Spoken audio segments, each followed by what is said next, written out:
Hi, my name is Alyssa Chambers and this is Astrology and Makeup. Today I'm going to talk to you about Aries in your first house. So you may be an Aries sun, which is when you were born, it was Aries, but there's still all the other planets, and all the other planets are different aspects about yourself. You may not know this, or you may not have realized this, and I'm hoping that you clicked on this video and learned this.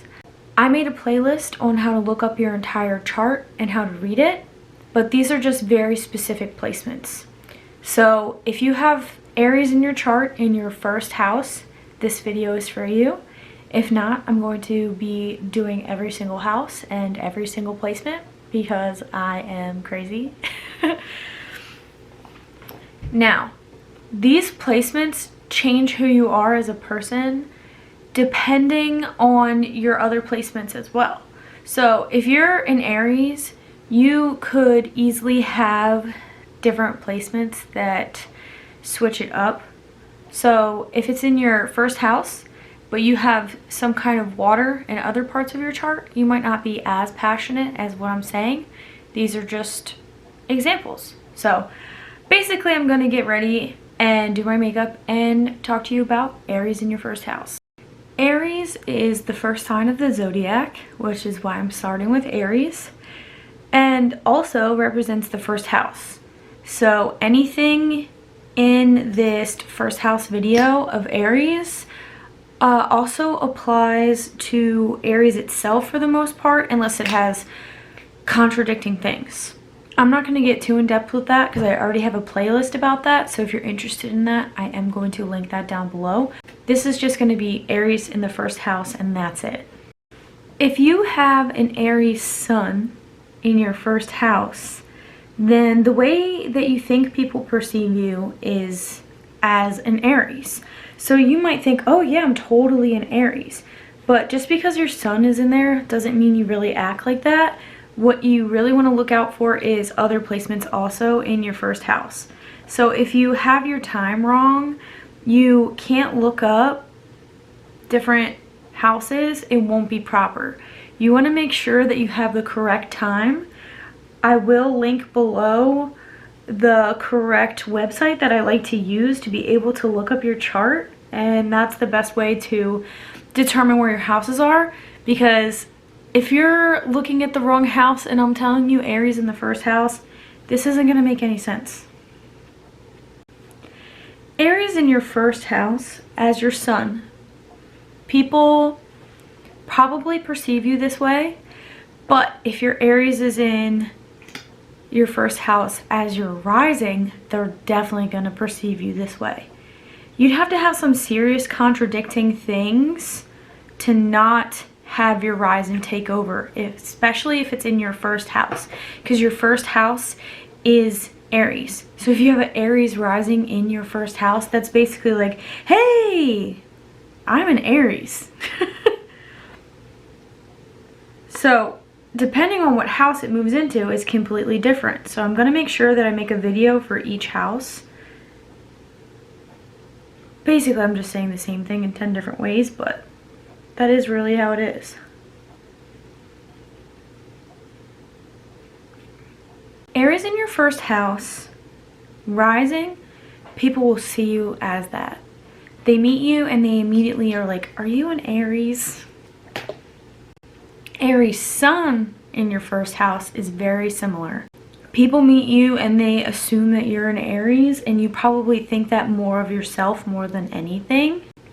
And because your sun dictates where everything else is pretty much in your chart as well, because Mercury is soon after and so is Venus and etc.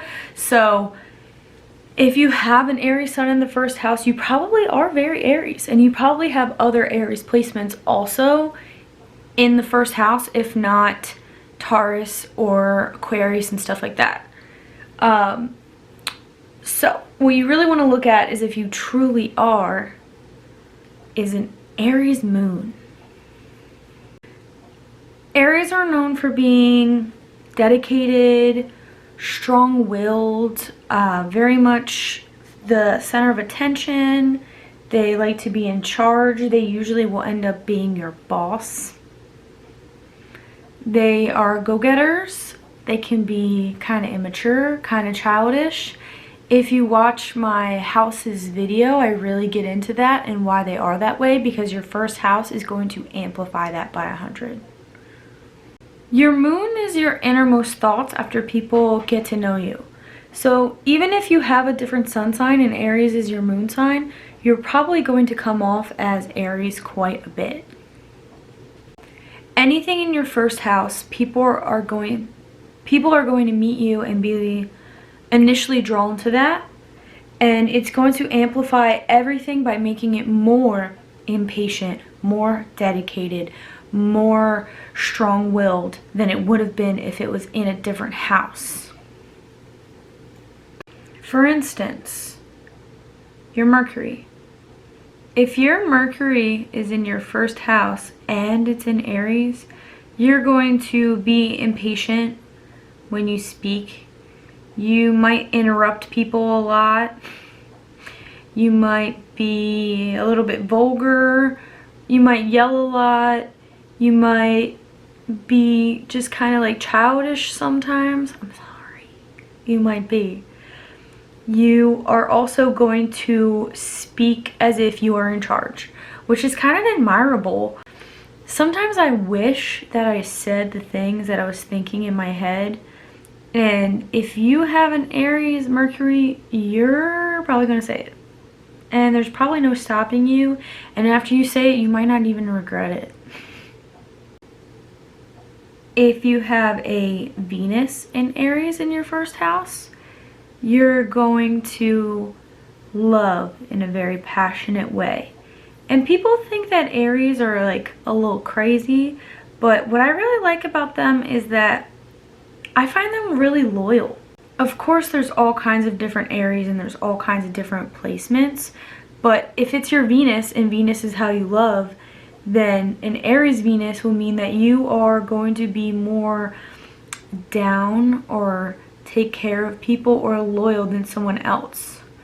And if you're in a relationship with somebody who has an Aries Venus, and that's why you're watching this, which is like how everyone gets into astrology, is they're like, I'm dating this person, so I looked their chart up and blah, blah, blah, blah, blah.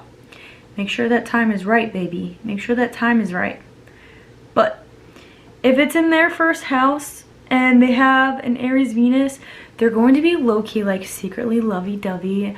I think it's the sweetest thing. My dog is an Aries, which is kind of weird.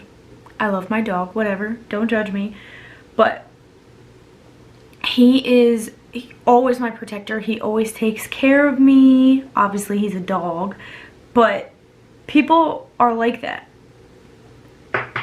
So if your person you're dating is in Venus, Aries in the first house, they're going to try and give you the world. It's really sweet. If you have a Mars, Aries in the first house, please seek help. That sounds so rude, but Mars is already the god of war. It doesn't need any help. And Aries is literally aggressive, and it's in the first house, which is essentially Aries again. That's like triple Aries. That is like an Aries, Aries, Aries. That's somebody who will 100% fight you and probably win. They're probably crazy. This is in no way actually an insult. That's crazy, and I wish you well in life, but whew, that's rough. That's a very, very tough placement. You're going to be impatient. You might be immature.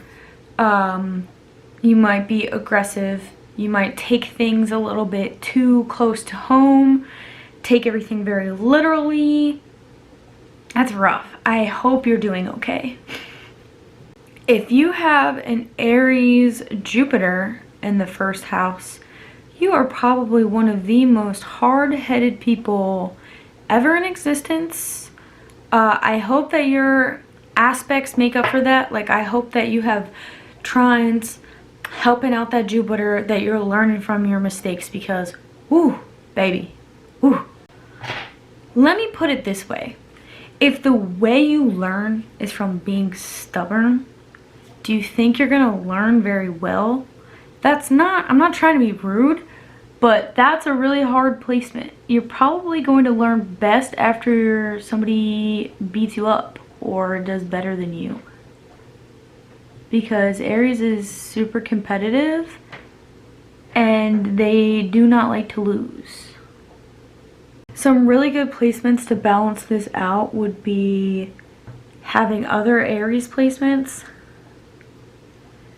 Thankfully, Jupiter is not that often. It's not like a common thing to have an Aries Jupiter, but it is for a long time because Jupiter takes a long time to go around the sun. So if that's going to be like a little tiny generation of children who learn like that, and that's a little bit scary. Next we get into the most outer planets, so Saturn, Uranus, Neptune, and Pluto. They take such a long time to go around the sun that they're going to stick around for a long time, but we're not going to have Aries Pluto for a very long time. If you have Aries Saturn in the first house, are you okay? Because Aries Saturn is, you have no stability. Aries is crazy and impatient and impulsive, and Saturn is all about stability and consistency and keeping up that kind of type of thing. So if you have a Saturn Aries, I'm just going to assume that you're wilding out. Same kind of thing for your Uranus, however immature you want to be when you say this. But Uranus is more of like how you're unique. It's how you rebel. It's like liberation. So if you have an Aries Uranus, then you probably are super rebellious. You have to do things your way or the highway. The upside to that is that you get things done. Like, I imagine somebody who has Uranus first house Aries is like putting in work. That's the type of dedication that people wish that they had, and we will probably never see in this lifetime. Neptune is your dreams. And if you have an Aries Neptune in your first house, your dream is probably to like rule the world. Your dream is probably to be the best that there ever was in the whole world. And if you have the other signs to back it up, like lots of fire, you're probably gonna do it. You're terrifying. Please don't speak to me. I'm legit scared of you. Finally, if you have an Aries Pluto in your first house, you are also terrifying. Please don't hit me up. You're scary. This is like my kids at this point or something like that, but that's so scary. Please calm down. We're going to have a whole generation of Aries Pluto. And if it's in your first house, this is deep inner like transitioning and what you're going to ultimately end up being. They're probably going to be super angsty, like punk rock, cool, dope people who have no patience and just take what they want.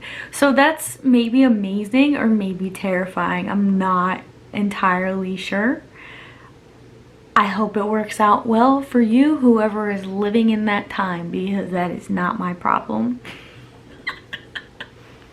But yeah, that's a basic breakdown of Aries in your first house. I'm gonna do a whole separate video on Chiron because I have like a whole series planned on Chiron. I have so many ideas. I just need the time. That's really essentially what it is at this point. But thank you for watching. I hope this was helpful to you if you have any of these placements. And if you have any other you obviously have other placements, but stay tuned. Stay tuned, because I'm doing them all. I've decided, doing them all.